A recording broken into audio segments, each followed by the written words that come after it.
देखो,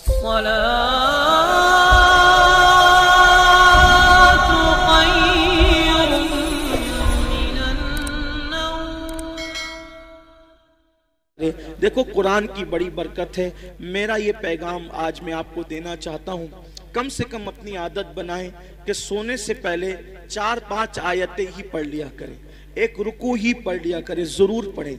आप देखें, कुरान शरीफ में एक सूरत है, कुरान शरीफ में एक सूरत है, अगर सोने से पहले उस सूरत को आप पढ़ लें, रोजाना पढ़ने की आदत डालें, तो ये सूरत की तासीर ये है कि आप जो सोचोगे वो होगा, जो सोचोगे वो होगा। उस सूरत का नाम है सूरह मुज़म्मिल। 2 रुकू पर मुश्तमिल है ये सूरत, और 5 मिनट से भी कम का वक्त लगता है। 5-6 दिन अगर आप उसको रेगुलर पढ़ेंगे ना सूरह मुज़म्मिल को, तो आपको ये ज़बानी याद हो जाएगी और आप सूरह मुज़म्मिल पढ़ने के आदी बने। जादू से बचेंगे, सहर से बचेंगे, बलाओं से बचेंगे, ये है। फिर भूखमरी से बचना है, फाका कशी और गुर्बत से, यानी मालदार बनना है। सोते टाइम सूरह वाक़िया की तिलावत कर। सूरह वाक़िया मालदार बनाने वाली सूरत है। एक मर्तबा हजरत सैयदना अब्दुल्ला इब्ने मसऊद रज़ी अल्लाह ताला, आपके विसाल का वक्त करीब था। हजरत सैयदना उस्मान गनी आपके घर गए और जाने के बाद कहने लगे, भाई अब्दुल्ला, आपकी बड़ी दीनी खिदमत है, अब ऐसा लगता है कि तुम दुनिया में ज्यादा दिन तक नहीं रहोगे और तुम्हारी बेटियां हैं, और आप मुझे वसीयत कर दे कि मैं आपकी बेटियों के लिए क्या खिदमत कर सकता हूँ। हज़रत अब्दुल्ला इब्ने मसूद उठकर बैठ गए, कहने लगे, उस्मान मेरे भाई, याद रखो, मेरी बेटियां कभी भूखी नहीं रहेगी, मेरी बेटियां कभी फाके से नहीं रहेगी, मेरी बेटियों को कभी माल की तंगी नहीं होगी, आप पैसों की बात ना करें।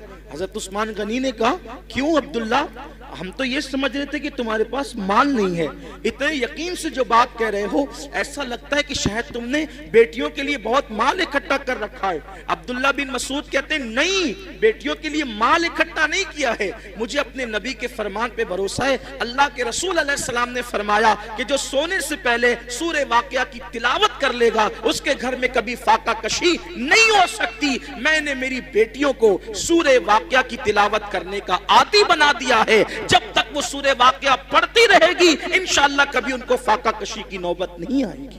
ये सहाबा का यकीन था। बहुत सारी बच्चियों को रिश्ते नहीं आते, सूरह यासीन पढ़े, असर के बाद पढ़े, उनको अच्छे रिश्ते आएंगे। कुरान में सब है, लेकिन कुरान पढ़ना नहीं चाहते, तावीज लेना चाहते हैं, तावीज लेना चाहते हैं, वजीफे पढ़ना चाहते हैं। कुरान से बढ़कर कौन सा वजीफा है, वो बताएं ना आप। कुरान से बढ़कर कौन सा वजीफा है? देखो, हुजूर गरीब नवाज रज़ी अल्लाह ताला जयपाल जोगी के सारे जादू का जवाब सिर्फ एक आयत से दिया है गरीब नवाज ने, उसको आयतुल कुर्सी कहते हैं। आयतुल कुर्सी से जयपाल जोगी हार गया, गरीब नवाज के मुकाबले में नहीं आ सका। वो सूरह फलक, सूरह नास पढ़ के दम कीजिए, नजर बद खत्म होगी। बच्चे जो शाम के वक्त रात रात भर रोते हैं, फलक और नास पढ़कर दम करो, बच्चे रोना बंद कर देंगे, नहीं रोएंगे बच्चे। नजर लगती है, 3 मरतबा लिलाफ़े कुरैश पढ़ो, नजर फौरन खत्म होगी। अब आप कहेंगे, हम तो करते हैं ना, लेकिन असर नहीं होता। यही बात खास है, ये बात खास है। एक मुझे बहुत खूबसूरत बात यहाँ याद आई।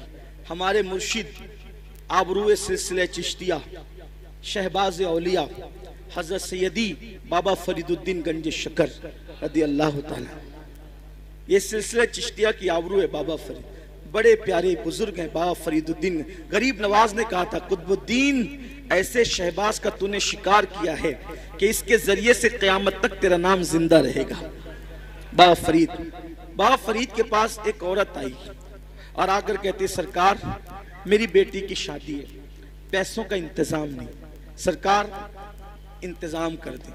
अब वो अल्लाह वाले लोग, और बाबा फरीद जैसा अल्लाह वाला, बाबा फरीद जब पाकपटन में रहने गए थे शुरू में, तो एक दरख्त के नीचे कयाम था, और जो कपड़ों की पोटलियां और जो सामान की गठरियां थी ना, वो रखने को जगह नहीं थी। पंजाब के लोग यानी पाकपटन के लोग बहुत सताते थे, रहने नहीं देते थे। तो सामान कहाँ रखें अपना, था तो थोड़ा ही सामान, जगह तो चाहिए, तो दरख्त पे लटका कर रखते थे सामान। अब जिसका खुद का छत ना हो, उसके पास आइए क्या कहने, मेरी बेटी की शादी नहीं, शादी है, पैसे का इंतजाम है। अब बाबा फरीद, और बाबा फरीद, फरीद मतलब फरीद, ये उनका नाम नहीं फरीद, उनका नाम है मसूद और उनका लक़ब है फरीद। फरीद का मतलब होता है यक्ता, यक्ता, बेहमता, कोई हमसर नहीं, कोई सानी नहीं। उनके दौर में वो थे फरीदुद्दीन। बुढ़िया आई, आने के बाद कहा पैसों का इंतजाम नहीं। सरकार बाबा फरीद ने कहा एक काम कर माई, वो सामने जो ढेला पड़ा है ना मिट्टी का, वो ढेला मेरे पास ला।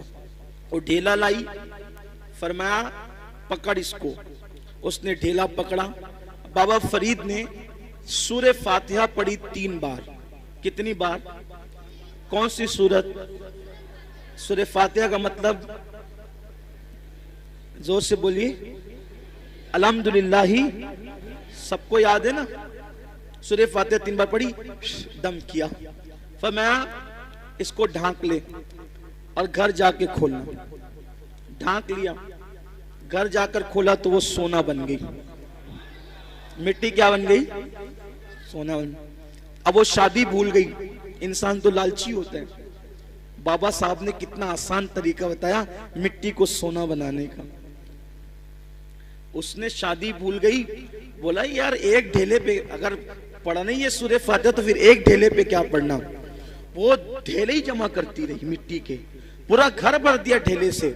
और जब रात हुई तो फातिहा पे फातिहा, फातिहा पे फातिहा, फातिहा पे फातिहा पढ़ती रही, फूकती रही, पढ़ती।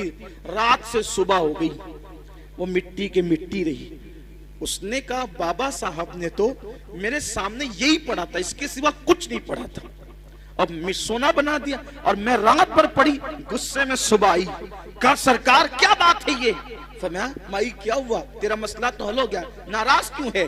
कहा कि आपने सूरह फातिहा पढ़ा तो मिट्टी सोना बन गई। मैं पूरी रात, आपने सिर्फ 3 बार पढ़ा था, मैं पूरी रात पढ़ पढ़ के फूकती रही, वो मिट्टी के मिट्टी रही। और सही बताना आपने फातिहा के सिवा कुछ पढ़ा था? कहा नहीं फातिहा ही पढ़ा था, कुछ नहीं पढ़ा था। तो कहा कि आप पढ़ते तो सोना, हम पढ़ते तो मिट्टी। बाबा साहब ने मुस्कुरा के कहा ओ माई फरीद जैसी जबान तो ला,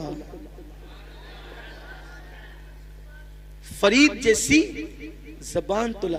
किसी को टाइफाइड होता है, टाइफाइड का मर्ज, चाय पीता है तो कैसी लगती है? कड़वी। कैसी लगती है? बोलो चाय कड़वी है कि जबान कड़वी है? हैं? क्या कड़वी? आदमी कहता है चाय कड़वी है, आदमी क्या कहता है? चाय कड़वी नहीं है। अगर चाय कड़वी होती तो सबको कड़वी लगती। तेरी जबान कड़वी हो गई है, क्यों? क्योंकि तुझे बीमारी है, बीमारी की वजह से तुझे चाय कड़वी लग रही है। ऐसे ही जैसे टाइफाइड वालों को चाय कड़वी लगती है, वैसे हमें गुनाहों का टाइफाइड हो गया है। जिस दिन ये गुनाहों का टाइफाइड